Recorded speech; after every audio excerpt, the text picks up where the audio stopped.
At 8:07 p.m., I unlocked the front door. Emily came out of the bedroom. The fold of her sweater collar was crooked, as if she'd dressed in a hurry. Behind her was a man in a gray cashmere pullover, a strand of hair pressed flat behind his ear.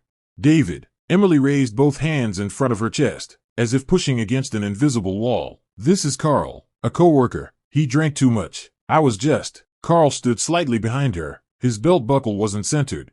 I glanced at the bedroom door, left ajar. The bedside lamp was on. In our house, that lamp only came on before sleep. Drank too much, I repeated. So he needed to lie down in our bedroom? Carl edged forward half a step. I'm sorry for the misunderstanding, he said, his voice tight, but his right hand dropped and brushed the back of Emily's hand. An unconscious touch. Too natural in the way something becomes after being repeated 1,000 times. Emily didn't pull away. Then I noticed the smell in the air. Not alcohol. Carl's cologne mixed with Emily's body lotion, tangled together, crawling through my living room. I took out my phone. Who are you calling? Emily's voice shot up. Your parents, I said, pressing the call button. And mine, since we have a guest. The whole family should meet him. Emily lunged for the phone. I lifted my arm. Her nails scraped my chin. Carl tried to pull her back, but his hand stopped at her waist, a hesitation that revealed far too much intimacy. Calm down, I said into the phone. Something's happened at home. We need you here, now. 20 minutes passed. They felt like 20 years.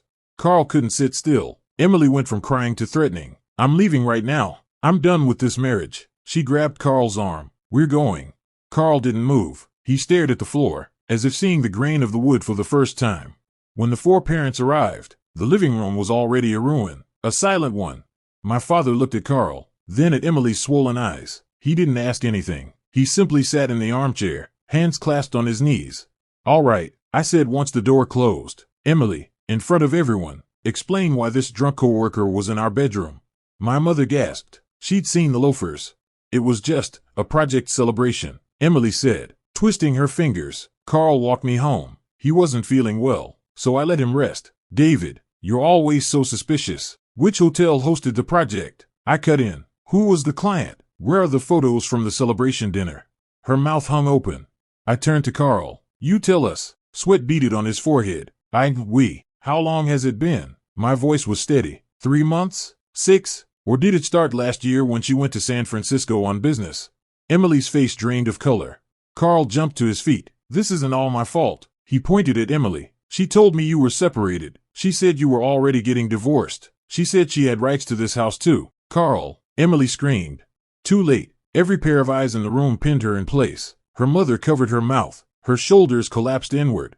The truth didn't need assembling. It spilled out of the cracks on its own, sharp fragments, her late-night message alerts, the extra credit card charges, all those working late nights, all of it on this bed, on the Egyptian cotton sheets we picked out together. So, I heard myself say, as if from far away, you brought him home, into our bedroom. Emily began to tremble. I'm sorry. David, I really, leave, I said. She froze. You and him, leave this house, now. I walked to the door and unlocked it. You can stay at a hotel tonight, or at his place. My lawyer will contact you tomorrow.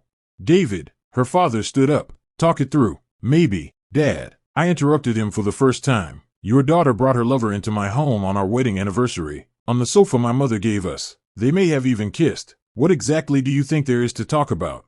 The old man closed his eyes.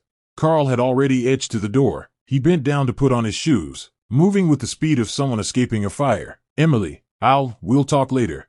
Carl? Emily's voice shattered. He didn't look back. His loafers slapped against the porch tiles, footsteps retreating in a rush.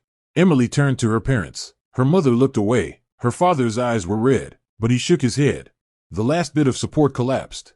She grabbed her coat from the sofa and ran barefoot into the night. Her high heels lay toppled in the entryway, like two small tombstones. The door closed slowly. My mother came over and placed her hand on my back, light, but heavy enough to nearly bend me over. My child, she said, go lie down. We'll take care of this.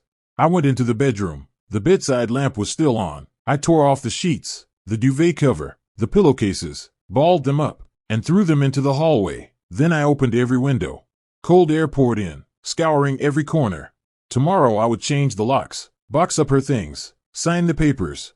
But in that moment, standing in the center of the room, I heard the house's heartbeat for the first time, slow, heavy, like a wound finally beginning to heal. From the living room came low voices, the soft clink of dishes. Life was going on. It just no longer included her. I closed the windows, leaving one slightly open. Let the wind blow. Some things need to disperse. Smells, memories, a promise I once thought would last a lifetime. Somewhere on the streets tonight, a barefoot woman is walking, but that road no longer has anything to do with me. My war ended before it ever truly began, extinguished under the lights of my own living room, and victory smells like November air is clean, sharp, and utterly empty.